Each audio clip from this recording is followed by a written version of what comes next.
Hello everyone, welcome back to my channel. तर आज आपण बघणार आहोत चमचमीत झणझणीत अशी ही चिकन बिर्याणी. चिकन बिर्याणी सगळ्यांनाच आवडते, तर नक्की व्हिडिओ शेवटपर्यंत बघा. खूप छान आणि टेस्टी अशी ही बिर्याणी झाली होती. तर आता आपण त्याची रेसिपी बघूया. तर इथे मी अर्धा किलो चिकन घेतलेलं आहे आणि ते स्वच्छ धुवून घेतलेलं आहे. तर आता आपण तयारी करूया. तर इथे मी 1.5 पेला तांदूळ घेतलाय, तो पण बासमती तांदूळ घेतलाय. लांब दाण्याचा तांदूळ घ्यायचा आहे आणि हा छान असा 4 ते 5 वेळा स्वच्छ पाण्याने धुवून घ्यायचा आहे. आणि धुतल्यानंतर पूर्ण कोरडा होण्यासाठी त्यातलं पाणी काढून टाकायचं आणि झाकून ठेवायचं आहे. आणि आता इथे आपण एक वाटण करून घेणार आहोत, जसं की आलं, लसूण, मिरची, कोथिंबीर आणि पुदिना. कोथिंबीर पुदिना मुठभर घ्यायचा आहे आणि छान असं बारीक असं मस्त वाटून घ्यायचं आहे. तर इथे आपलं वाटण तयार आहे आणि आता आपण मॅरिनेट करूया. तर इथे मी 5 ते 6 चमचे दही घेणार आहे. घट्ट दही घ्यायचं आहे. नंतर 4-5 चमचे आलं, लसूण, हिरवी मिरची आणि पुदिन्याची जी पेस्ट केली होती ती टाकली आहे. नंतर इथे 2 ते 2.5 चमचे मी लाल तिखट टाकलं आहे. थोडं तिखट करायचं आहे कारण आपण हे बिर्याणीसाठी चिकन बनवत आहोत. तर अर्धा चमचा हळद घेतली आहे. नंतर धणाजिरा पावडर, नंतर 1 चमचा गरम मसाला देखील टाकला आहे. नंतर मीठ घेतलं आहे, हे रॉक सॉल्ट आहे. तर इथे मीठ चवीप्रमाणे टाका. नंतर लिंबू पिळून घेतलं आहे मी अर्धं आणि छान असं मिक्स करून घ्यायचं आहे. नंतर मी इथे कांदा तळून घेते आहे. तर हा उभा चिरलेला कांदा आहे, जवळजवळ 5 ते 6 कांदे आहेत आणि छान ब्राऊन होईपर्यंत मस्त असा हा तळून घ्यायचा आहे. नंतर यातला थोडासा तळलेला कांदा देखील मॅरिनेशनमध्ये टाकायचा आहे आणि ते छान असं मिक्स करून घ्यायचं आहे हाताने आणि नंतर आपण हे झाकून ठेवणार आहोत. तर इथे मी संपूर्ण कांदा देखील तळून घेतलेला आहे. पूर्ण छान असा कुरकुरीत आपला कांदा इथे तयार झालेला आहे. कांदा तळण्याआधी थोडंसं मीठ लावायचं आणि नंतर मग तळायचा, मग छान कुरकुरीत होतं. आता यातलं कांदा तळलेलं जे तेल आहे ते थोडं आपण यातलं अर्धं काढून घेतलं आहे आणि थोड्या तेलावरती आपण हे जे चिकन आहे ते फोडणीला टाकतो आहे. थोडंसं मसाल्याचं पाणी देखील भांड्यात मी त्यामध्ये टाकलेलं आहे, ज्यामध्ये चिकन होतं. तर हे सगळं छान असं मिक्स करून घ्यायचं आहे आणि मोठ्या आचेवरती छान असं परतून घेतल्यावर झाकून ठेवायचं आणि मग शिजायला ठेवायचं आहे. आणि जोपर्यंत चिकन शिजतं आहे तोपर्यंत आपण काही मसाले करून घेऊया. हा एक मसाला बनवतोय आपण.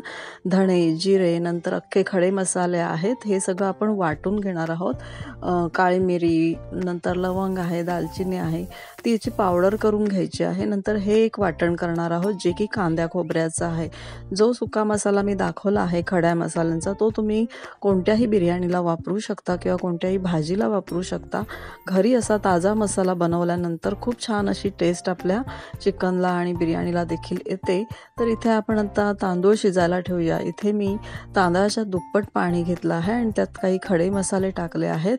नंतर मीठ टाकते आहे, नंतर लिंबाची सालं आणि थोडंसं लिंबू देखील मी यामध्ये पिळून टाकणार आहे. त्यामुळे काय होईल, आपला भात मोकळा होईल आणि पांढरा शुभ्र होईल. तर असं थोडंसं लिंबू नक्कीच पिळून टाका आणि थोडासा पुदिना देखील टाकला आहे. आणि जो आपण तांदूळ जो भिजवून ठेवला होता तो आता याच्यामध्ये मी टाकला आहे शिजण्यासाठी. आणि आता हे आपण फक्त 80% शिजवून घ्यायचं आहे.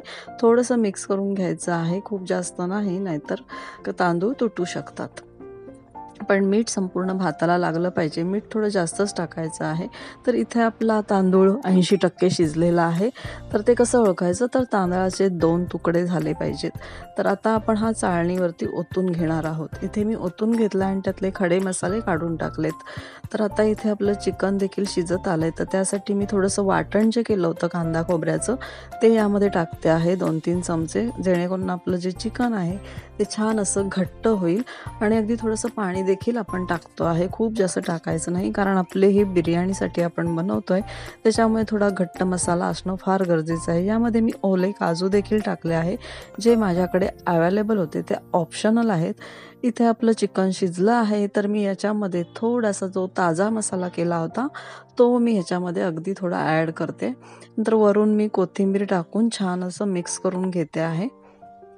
आणि इथे आपलं चिकन शिजलंय, त्यातलं अर्धं चिकन मी एका भांड्यात काढलंय आणि अर्धं कढईतच ठेवलंय. त्याच्यामध्ये आता आपण लेयर लावणार आहोत.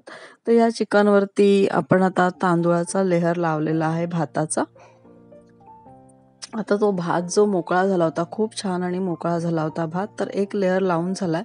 त्याच्यावरती आता आपण कोथिंबीर, पुदिना जे बारीक कट करून घेतला आहे ते टाकायचं आणि नंतर जो तळलेला कांदा आहे तो देखील आपण ह्याच्यावरती टाकणार आहोत. बिर्याणीची टेस्ट त्यामुळे खूप छान अशी येणार आहे. नंतर अजून आता आपण दुसरा लेयर लावतोय, त्याच्यावरती चिकन टाकलंय.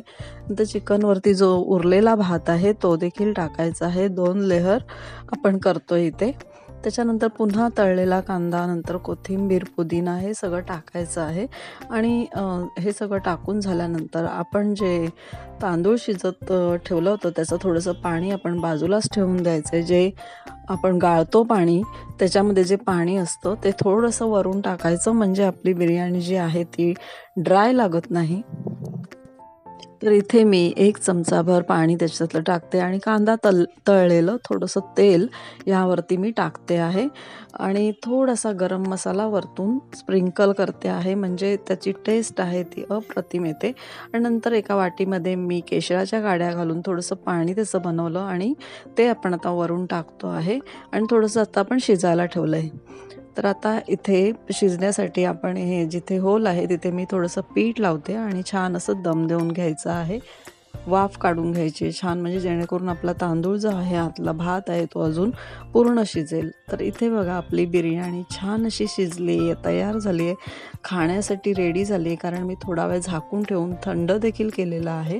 आणि हे बघा इथे आपला राईस छान शिजलेला आहे. लगेचच काढायचं नाही, झाकण ठेवून द्यायचं आणि नंतर 5 ते 10 मिनिटांनी ते उघडायचं आहे. ते हे बघा खूप छान असा आपला राईस शिजलेला आहे आणि अगदी फळफळीत झालेली आहे. मस्त अशी ज्युसी अशी आपली बिर्याणी इथे तयार झालेली आहे. जर तुम्हाला माझे व्हिडिओ आवडत असतील तर प्लीज माझ्या चॅनलला सबस्क्राईब करा, लाईक, शेअर आणि कमेंट देखील करा. आणि हे बघा आता आपण इथे एका प्लेटमध्ये काढून घेऊया, प्लेटिंग करूया. तर इथे आपली बिर्याणी रेडी आहे. तर या खायला आणि थँक्यू सो मच. हा व्हिडिओ तुम्ही शेवटपर्यंत बघितलात त्याबद्दल. जर माझ्या चॅनलवर कोणी नवीन असतील तर प्लीज माझ्या चॅनलला सबस्क्राईब करा, लाईक, शेअर आणि कमेंट देखील करा. आजचा हा व्हिडिओ तुम्ही शेवटपर्यंत बघितलात त्याबद्दल तुम्हा सर्वांचे खूप खूप आभार.